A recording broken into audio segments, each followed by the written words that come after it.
Donald Trump just played his hand way too early, and it may have effectively neutered his campaign. Now, we already know that MAGA Republicans want to ban abortion federally. We know they want to restrict access to contraceptives and restrict access to drugs like mifepristone, but Donald Trump said a few things during his disastrous emergency press conference yesterday that he scheduled, by the way. He scheduled it, and then he showed up in a terrible state of mind, just whining and crying about polls, but he said a few things about abortion that people understandably missed because he said so many other wild things about VP Harris's race, about the polls, about January 6th. So I want to break this all down and link it to a few other things he said to paint a broader picture of what he could do if he returns to the White House. Because you have to keep in mind, Donald Trump is lying when he says that all he wants to do is kick it back to the states. He overturned Roe v. Wade because he wants to reinforce states' rights. No, that leaves each state open to taking the most extreme measure possible. See Arizona. They reverted back to a law from 1864,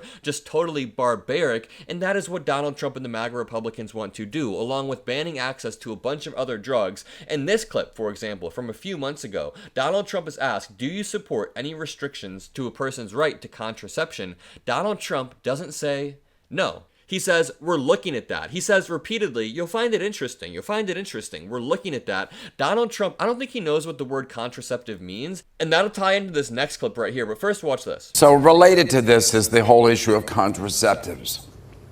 Do you support any restrictions on a person's right to contraception?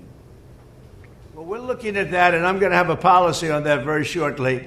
And I think it's something that you'll find interesting. And it's another issue that's very interesting. But you will find it, I think, very smart. I think it's a smart decision. But he has no clue what he's talking about. I would bet money that Donald Trump doesn't know what contraceptive means, in the same way that he doesn't know what the word asylum means, in the same way that he didn't know what NATO was before he entered office. Also, he looks really, really rough in this video, and this was from a few months back. But this brings me to modern day, or yesterday, where Donald Trump was asked about mifepristone, a medication, and he doesn't know what the drug is. He clearly does not know what it is. I'll play this clip and just notice how he's BSing his way through his answer. Worse than Biden.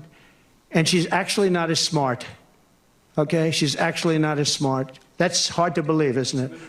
Yeah, please. Can I have a political question, but I want to ask a follow-up to one of the abortion questions. Okay. There are other things the federal government could do, not just a ban. Would you direct your FDA, for example, to revoke access to mifepristone? That's one of the things So that's you been could discussed. do things that would supplement, absolutely. And those things are pretty open and humane. His answer was, you could do things, and those things are pretty open and humane. He has no clue what he was just asked. He is BSing his way through the answer in the same way that he did in this clip, which shows me that Donald Trump doesn't have any moral guiding principles when it comes to abortion. I mean, that's an understatement. He has no principles when it comes to anything. But when we're talking about abortion in particular, he is guided by whatever will get him the evangelical vote. And if that means pandering to them and saying he will ban contraceptives, he will do it. If that means pandering to them and saying he will ban mifepristone, he will absolutely do it. Savannah, one other sort of news thread to follow from that press conference yesterday, Donald Trump continuing to play down the issue of abortion, saying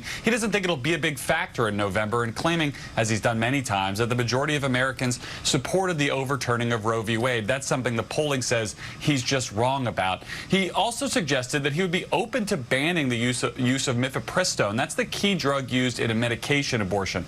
That answer already drawing a lot of attention from abortion rights groups as well as from the Harris campaign. But the thing is, people on Twitter were pointing out that if any other candidate gave an answer that incoherent, that much of a non-answer, their entire campaign would be shredded. Remember when Howard Dean let out a scream back in 2004, and now Donald Trump does something worse than that every single second of every single day, and nobody cares.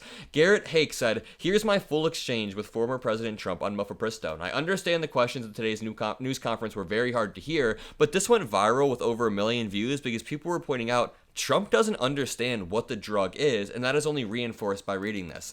So he asks, there are other things the federal government can do, not just a ban. Would you direct your FDA, for example, to revoke access to mifepristone? Trump says, you could do things that will be would supplement, absolutely. And those things are pretty open and humane. But you have to be able to have a vote. And all I want to do is give everybody a vote. And the votes are taking place right now as we speak, Trump says. Is that something you would consider, Hake presses? Trump says there are many things on a humane basis that you could do outside of that, but you also have to give a vote. And the people are going to say, so what Donald Trump is saying makes zero sense whatsoever. What he said throughout that entire press conference made zero sense, but we have seen clear signs of cognitive decline over the past few years, especially over the past few months, and that may be why Donald Trump hasn't been doing as many appearances. Now, really quickly, this article reads, Trump suggests he's open to banning abortion pill. Donald Trump suggested in a news conference Thursday that he is open to curbing access to abortion pills through federal regulations, declining to rule out a sweeping move that some anti-abortion allies have advocated for.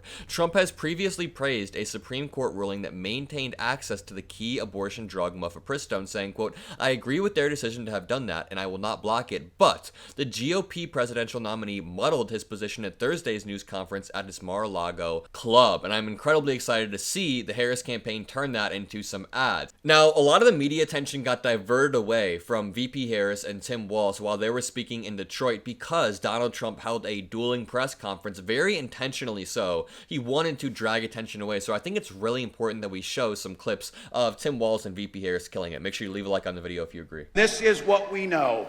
All the things that make me mad about those other guys and all the things they do wrong, the one thing that I will not forgive them for is they try to steal the joy from this country. They try and steal the joy.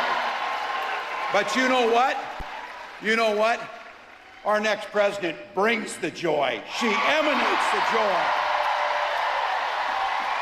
He's amazing. I also want to hear Tim Walz talk about how Donald Trump tried to steal the 2020 election, but I think the Harris campaign is trying to not go down the threat to democracy January 6th route. Biden's entire campaign was based around Trump being a threat to democracy, was based on democracy versus authoritarianism, and based on January 6th. And I think that is incredibly smart because Trump is a threat to democracy, but you'll notice within the Harris campaign, they haven't even mentioned January 6th once. They haven't even mentioned democracy at all.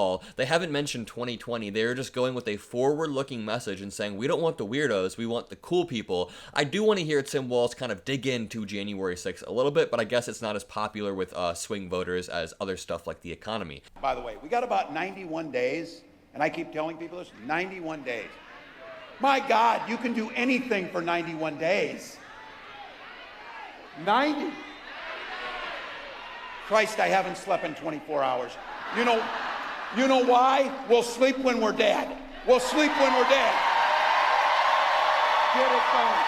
True, he gives such football coach energy, and I know he was, but like that is the exact type of language, the wording that coaches would use back in high school to work everybody up, and it's working. He's the perfect addition to this campaign. If you agree, make sure you leave a like on this video, comment a blue heart, hit that subscribe button. I love that you're a part of this community, but most importantly, have a great rest of your day. Thank God it's Friday, heading into a beautiful weekend. I'll see you in the next video. Peace out.